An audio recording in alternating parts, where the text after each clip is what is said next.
دا یو وخت خبره ده چې په یو ځنګل کې د ټوني نومي یوه مرغۍ اوسېدله. هغه انډو ورکولو والا وه او انډو اچولو ته یې لږ ټیم پاتې و. نو هغه ډیره زیاته پریشانه وه ځکه چې د هغې جاله ډیره زیاته خرابه وه او د ټوني طبیعت هم ډیر زیات خراب و. نو ټوني د دغې جالې مرمت کولو وس او طاقت نه لرو. او بل ټوني دا سوچ کولو چې د باران موسم دی، هسې نه چې باران راشي او زما جالې ته څه نقصان ورسوي. ټوني دا سوچ کوي چې په دې کې یې خواله کارغه راشي. راځه بهر ته ځو، بهر څومره ښایسته موسم دی. نه، زه بهر ته نشم تللی ځکه چې زما د انډو ټایم دی او زه ډیره پریشانه یم. دا خو ډیره د خوشحالۍ خبره ده، په دې کې د پریشانتیا څه خبره ده؟ تا ته خو پته ده زما کور ډیر پخوانی دی او که باران ناغی نو کیدی شي چې د باران نه مخکې وران شي. نو زه اوس د خپلو انډو سره څه وکړم؟ په دې باره کې زه ډیره پریشانه یم. ته راته ووایه. هسې نه چې ما ته ووایي چې ماله دا جاله مرمت که. ما خو ځان له خپله جاله ډیره ګرانه جوړه کړې ده، خو دا به ښه وي چې د دې ځینه لاړه شمه. بیا کارغه د ځان سره دا سوچ کوي او ټوني مرغۍ ته وایي ښه، اوس به درنه زه لاړه شم ځکه چې ما ته یو کار رایاد شو.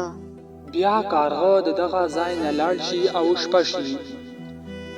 بیا ټوني مرغۍ اوده وي چې اچانک په اسمان باندې تورې وریځې راشي او تیز باران شروع شي. د تیز باران سره سره تیزه سیلۍ هم راوالوځي. که چېرته صرف باران وی نو د ټوني مرغۍ جاله به د څه ټایمه پورې د غورځېدو نه بچ شوې وې، لیکن د تیز باران سره سره تیزه سیلۍ هم وه. نو د ټوني مرغۍ جاله راوغورځېږي او ټوني مرغۍ د دغه ځای نه د کارغه طرف ته روانه شي. بیا ټوني مرغۍ د کارغه کور ته ورسي او کارغه ته ور ووهي او بیا وایي کارغه رورا دروازه کولاوه که. ټوني مرغۍ څه خبره ده؟ په دومره تیز باران کې ته بهر څه کوې؟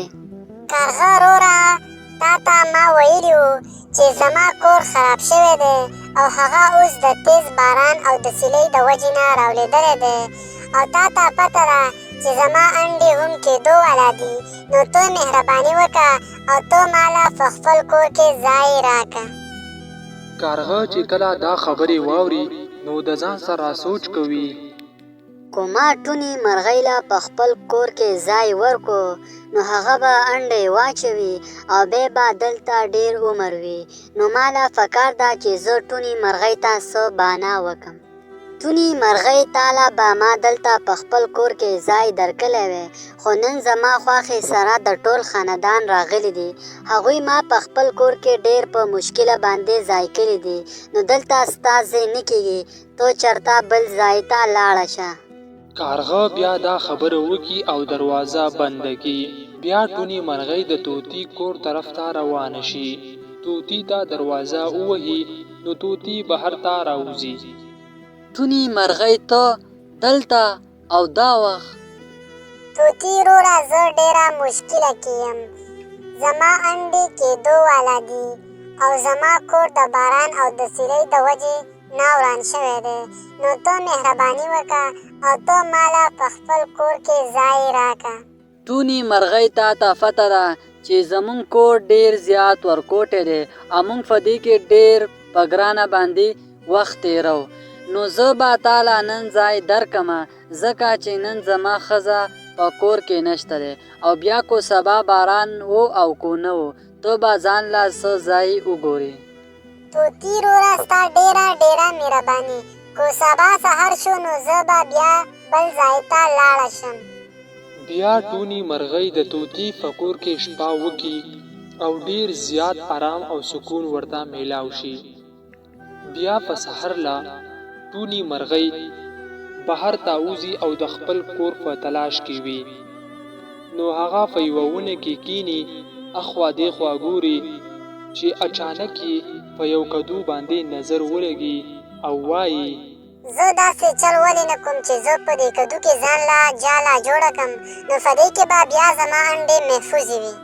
بیا ټونی مرغۍ دا سوچ کوي او د کدو په یو سایډ کې سوراخ وکي او جاله پکې جوړه کی نو په هغه کې خپلې انډې او په خپله محفوظ شي. بهر دغه شان باران وریږي او بل طرف ته د کارغه کور د تیز باران او سیلۍ د وجې نه غورځېدلی وي.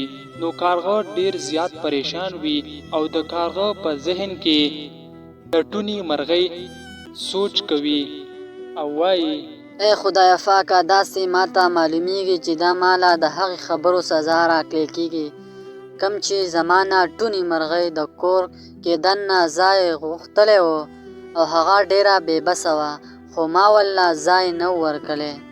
کارغه د ځان سره دا خبرې کولې نو ټونی مرغۍ د کارغه ټولې خبرې واورېدې. نو بیا ټونی مرغۍ کارغه ته आवाज کی او وایي کارغه رورا ما ځان له نوی کور جوړ کړی دی تو دننه راځه. ټونی مرغۍ ما ماف کا ما ستا سره ډیر غلط کړي دي. کارغه رورا تا ته د معافۍ څه ضرورت دی؟